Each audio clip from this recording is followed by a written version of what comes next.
چہرہ ہے کہ انوار دو عالم کا صحیفہ، آنکھیں ہیں کہ بحرین تقدس کے نگی ہیں، ماتھا ہے کہ وحدت کی تجلی کا ہے ورق، عارض ہے کہ والفجر کی آیت کے امی ہیں، گیسوں ہے کہ واللیل کے بکھرے ہوئے سائے، ابرو ہے کہ کوسین شب قدر کھلے ہیں، گردن ہے کہ برفرق زمیں اوج سریا، لب صورت یاقوت شعاؤں میں دھلے ہیں، قد ہے کہ نبوت کے خد و خال کا معیار، بازو ہے کہ توحید کی عظمت کے علم ہیں، سینہ ہے کہ رمز دل ہستی کا خزینہ،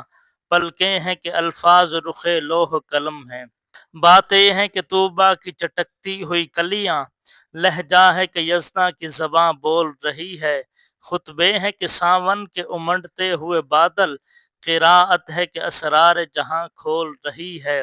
یہ دانت یہ شرازہ شبنم کے تراشے،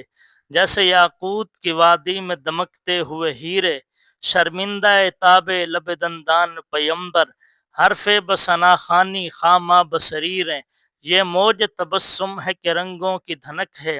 یہ عکس متانت ہے کہ ٹھہرا ہوا موسم، یہ شکر کے سجدے ہیں کہ آیات کی تنزیل، یہ آنکھ میں آنسو ہیں کہ الہام کی رم جھم، کہنے کو تو ملبوس بشر اوڑھ کے آیا، لیکن تیرے احکام فلک پر بھی چلے ہیں، انگلی کا اشارہ تھا کہ تقدیر کی ضربت، مہتاب کے ٹکڑے تیرے قدموں میں گرے ہیں، کہنے کو تیرا فقر تیرے فخر کا باعث، لیکن تو سخاوت کے سمندر کا کنارہ، کہنے کو تیرے سر پہ ہے دستار یتیمی، لیکن تو زمانے کے یتیموں کا سہارا۔